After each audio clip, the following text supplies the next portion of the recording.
మా అమ్మ ఒక రాక్షసురాలు, కానీ ఆమెను చంపిన ఆ వింత జీవి మాత్రమే నన్ను నిజంగా ప్రేమించింది. నా కొత్త కస్టమర్ ఎవరో నాకు తెలియలేదు, ఆమె ఇంటి డ్రైవేలోకి వెళ్ళేవరకు. అది నేను చిన్నప్పుడు పెరిగిన ఇంటి పక్కనే ఉంది. నాకు 6 సంవత్సరాల వయసున్నప్పుడు నేను ఆ ప్రాంతాన్ని విడిచిపెట్టాను. నాకు అక్కడ ఏమీ గుర్తులేదు. పక్కనే ఉన్న ఇల్లు పాడుబడినట్లుగా ఉంది. పగిలిన కిటికీలు, ఎండిపోయిన గడ్డి. నా కష్టం మిశ్రమోన నాకు కొన్ని వింత ఇమెయిల్స్ పంపింది. తలుపు తెరిచే ఉంటుంది. టేబుల్ మీద డబ్బులు ఉంటాయి. నీకు నచ్చిన ఆహారాన్ని తీసుకునుకో. ఆమె తోటలోని గడ్డిని కత్తిరిస్తున్నప్పుడు నాకు 10 అడుగుల ఎత్తున ఉన్న ఒక కంచె కనిపించింది. అకస్మాత్తుగా నాకు ఒక జ్ఞాపకం గుర్తొచ్చింది. ఆ కంచెపైనుంచి జారుతున్న పొడవైన నల్లటి జుట్టు. మసకగా ఉన్న తెల్లటి కళ్ళు నన్నే చూస్తున్నాయి. కేవలం నన్నే. నేను పని పూర్తి చేసి డబ్బుల కోసం లోపలికి వెళ్ళాను.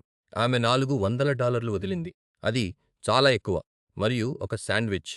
ఆ బ్రెడ్ లోపల పచ్చి ఎర్రటి మాంసం ఉంది. మరియు ఒక పొడవైన నల్లటి వెంట్రుక. అప్పుడు పాత జ్ఞాపకాలు తిరిగి వచ్చాయి. ఆ ఆకలి, ఆ పేలు, ఆ గాయాలు నాకు గుర్తొచ్చాయి. మా అమ్మ ఒక పీడకలలా ఉండేది. కానీ అక్కడ ఒక చెయ్యి ఉంది. నన్ను తినిపించి చీకటి నీడల నుండి నన్ను రక్షించిన ఒక భారీ, సున్నితమైన చెయ్యి.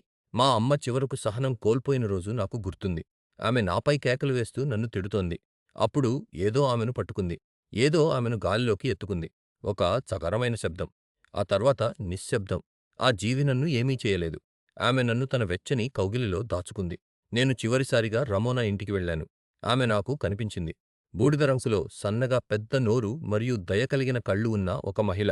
ఆమె రాక్షసురాలు కాదు. ఆమె నా రక్షకురాలు. నేను బ్రతకడం కోసం నా జీవితంలోని అసలైన రాక్షసురాలిని ఆమె దూరం చేసింది. ఆమె చివరి శ్వాస వరకు నేను ఆమెను జాగ్రత్తగా చూసుకున్నాను. ఇప్పుడు కూడా నేను ఆమె తోటలోని గడ్డిని కత్తిరిస్తూనే ఉన్నాను. ఎందుకంటే కొందరు రాక్షసులు నిజానికి దేవతలతో సమానం.